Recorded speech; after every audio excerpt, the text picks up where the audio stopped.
बिस्मिल्लाहिर्रहमानिर्रहीम। बच्चों, इलेक्ट्रोस्टैटिक्स का हमने चैप्टर शुरू किया हुआ है और फर्स्ट आर्टिकल हमारा चल रहा था कि मेजरमेंट ऑफ इलेक्ट्रोस्टैटिक फोर्स और electric force which is known as the Coulomb's force.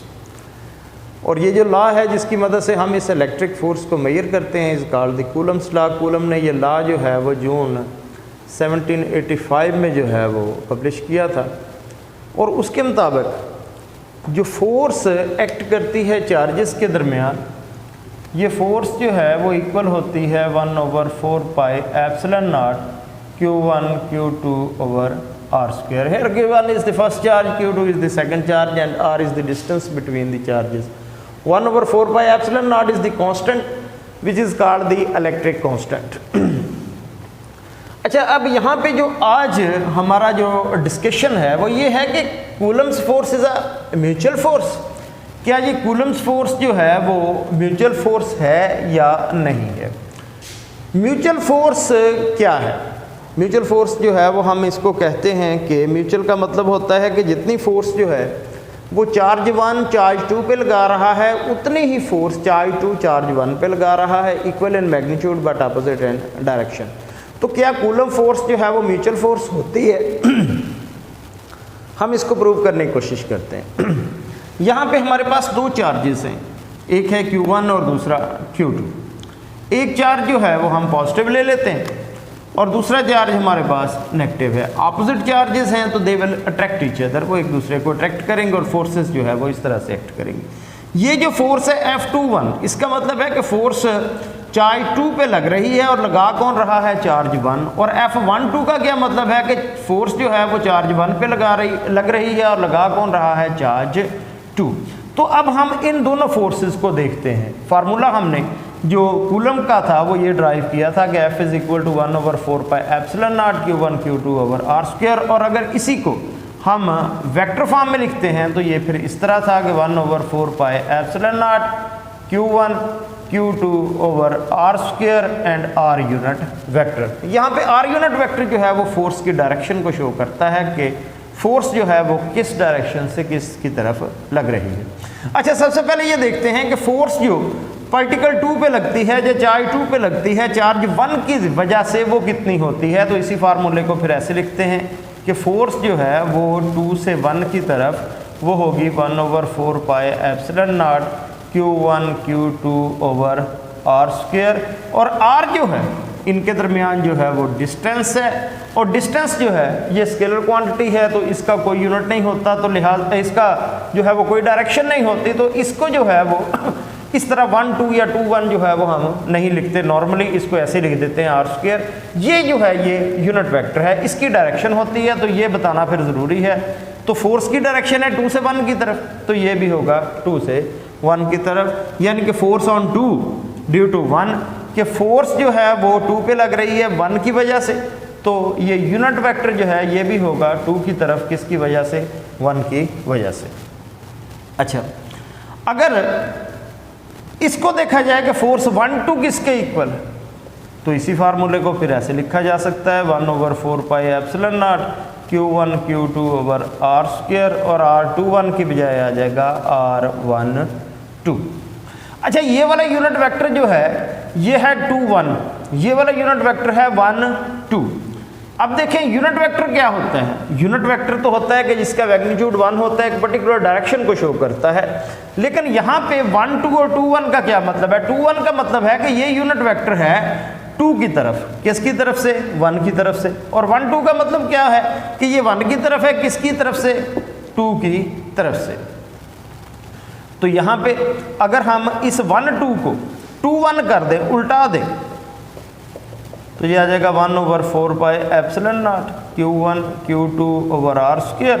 और इस r12 को मैंने क्या लिख दिया? 2 1। जब मैंने इसको 1 2 को 2 1 किया, मतलब ये कि ये था तो मैंने ये कर दिया, इसको उसकी डायरेक्शन को मैंने चेंज कर दिया। जब डायरेक्शन को मैंने चेंज कर दिया तो it becomes a negative vector. फिर ये क्या बन गया? नेगेटिव वेक्टर बन गया। तो r12 को जब r21 लिखेंगे तो साथ एक नेगेटिव साइन आएगा, मतलब ये कि अब आपने इसकी डायरेक्शन को चेंज कर दिया है। ये नेगेटिव साइन बाहर ले, ये जब बाहर आएगा तो फोर्स आ जाएगी -1 2, ये फोर्स आ गई 1 2 इज इक्वल टू ये माइनस जो था ये बाहर आ गया, और ये बाकी बचा 1/4 pi epsilon naught Q1 Q2 over R square और R21। R21 वाला किसके इक्वल है? वो फोर्स जो है वो 2 1 के इक्वल है, फोर्स 2 1 के इक्वल है। तो यहाँ से क्या पता चला?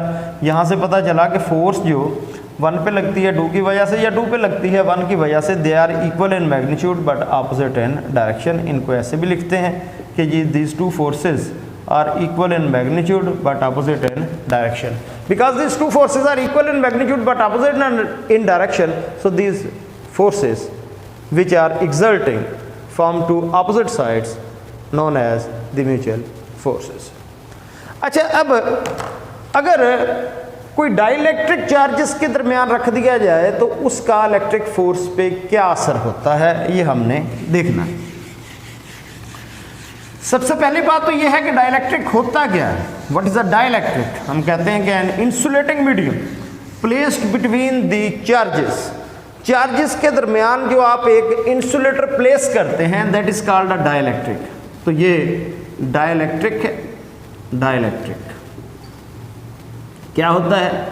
It is an insulating medium, कोई भी इंसुलेटर है medium placed between the charges, placed between charges, जिनको आप चार्जेस के दरमियान प्लेस करते हैं, it is called a dielectric. अब डाइलेक्ट्रिक का इफेक्ट क्या होता है? आपने चार्जेस के दरमियान डाइलेक्ट्रिक तो रख दिया, अब डाइलेक्ट्रिक इस रखने का या इंसुलेटिंग मीडियम जो है वो चार्जेस के दरमियान रखने का इफेक्ट क्या होता है? फोर्स सेम रहती है, फोर्स रिड्यूस हो जाती है या फोर्स इंक्रीज हो जाती है। तो हमारा यहाँ पे ऑब्जर्वेशन जो है वो ये आएगी कि फोर्स सेम तो नहीं रहती ना ही फोर्स इंक्रीज होती है, रादर फोर्स डिक्रीजेस। इस सारे अमल में क्या होता है? फोर्स डिक्रीज हो जाती है। कैसे? ये एक चार्ज है Q1,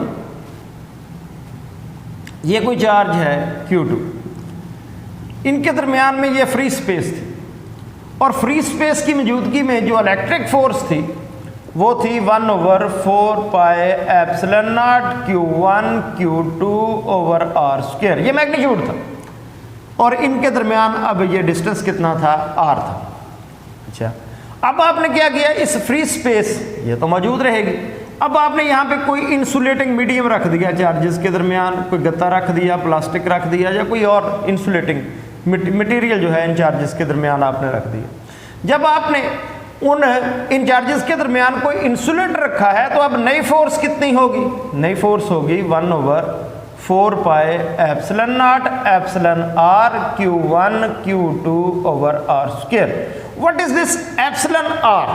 it is called the relative permittivity constant. Epsilon R को क्या कहते हैं? रिलेटिव परमिटिविटी कांस्टेंट कहते हैं। ये रिलेटिव परमिटिविटी कांस्टेंट जो है वो उस इंसुलेटर का होता है जो आपने इन चार्जेस के दरमियान रखा है।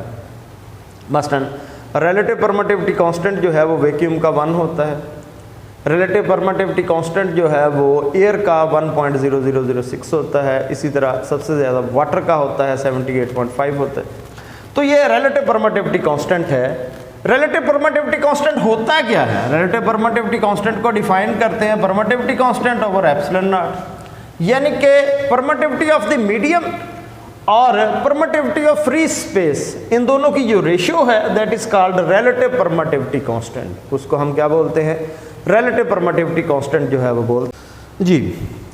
रिलेटिव परमिटिविटी कांस्टेंट जो है वो वैक्यूम का जो है वो 1 है, एयर का 1.006 है, एमोनिया जो है वो 22 से 25 होता है, बेंजीन का 2.284 होता है, जर्मेनियम का 16 है, ग्लास का 4.8 से 10 है, मिका का 3 से 7.5 है, और ट्रांसफार्मर ऑयल का 2.1 होता है, और वाटर का सबसे ज़्यादा है 78.5।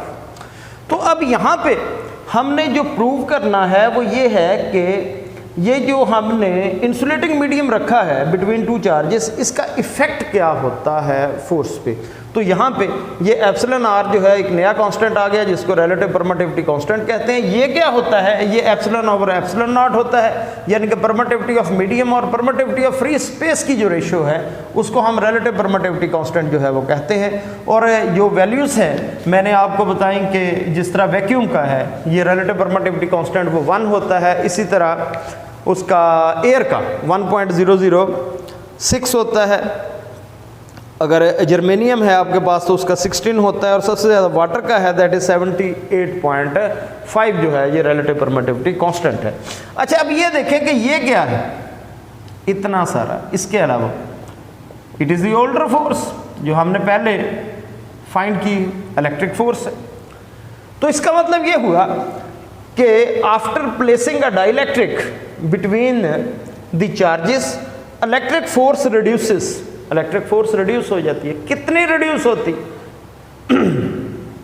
एप्सिलॉन आर टाइम्स रिडक्शन होती है उसमें, कितनी? 1 ओवर एप्सिलॉन आर टाइम्स। तो फॉर एग्जांपल अगर फोर्स जो है वो 48 न्यूटन थी, अब चार्जेस के दरमियान आपने जर्मेनियम रख दिया, ये दो चार्जेस हैं इनके दरमियान में आपने जर्मेनियम रख दिया। अब नई इलेक्ट्रिक फोर्स कितनी होगी? वो होगी पुरानी electric force divided by epsilon R. New force पुरानी कितनी थी? 48 थी, और एप्सिलॉन आर जर्मेनियम का कितना है? 16। तो new electric force will be 3 Newton. Insulating medium रखने के बाद जो नई इलेक्ट्रिक फोर्स है वो कितनी रह जाएगी? 3 न्यूटन, यानी कि रिड्यूस हो गई, 48 न्यूटन से रिड्यूस होकर कितनी रह गई?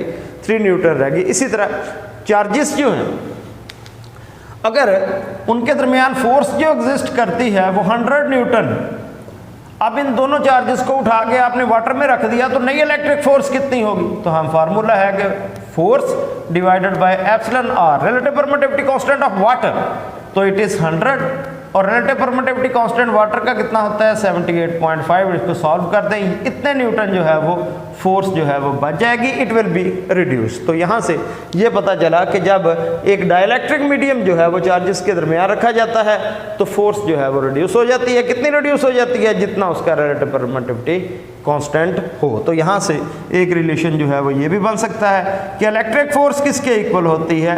कि फोर्स इनटू एप्सिलॉन आर। ये सारे रिलेशन जो है वो आप न्यूमेरिकल्स में जो है वो इस्तेमाल करते हैं। फॉर एग्जांपल अगर वो कहता है कि फोर्स जो है डाइलेक्ट्रिक मीडियम रखने के बाद 3 न्यूटन है, तो इट इज एफ डैश, और जो डाइलेक्ट्रिक आपने रखा है वो जर्मेनियम था, उसका रिलेटिव परमिटिविटी कांस्टेंट कितना है? 16। तो बताइए ये कि how much the actual electric force existing between the charges. तो एक्चुअल इलेक्ट्रिक फोर्स किसके इक्वल आएगी? इस फार्मूले से कि F dash into epsilon R. F dash कितना है? 3, एप्सिलॉन आर कितना है? 16, तो इट इज़ 48 न्यूटन। तो एक्चुअल फोर्स जो है इन चार्जेस के दरमियान कितनी एग्जिस्ट करती है? 48 न्यूटन जो है वो एग्जिस्ट करते हैं। तो बेटा ये कूलम्स लॉ हमारा मुकम्मल हुआ। कूलम्स लॉ में हमने पढ़ा ये है कि कूलम्स लॉ जो है वो इसकी ब्रीफ हिस्ट्री क्या है, इसकी डेरिवेशन क्या है, इसके अंदर आने वाले डिफरेंट कांस्टेंट्स क्या हैं। कूलम फोर्स जो है वो एक म्यूचुअल फोर्स है, और इफ़ेक्ट जो है वो कूलम्स फोर्स पे या इलेक्ट्रिक फोर्स पे क्या होता है जब कोई डाइलेक्ट्रिक मीडियम जो है वो चार्जेस के दरमियान प्लेस किया जाता है। Thank you very much.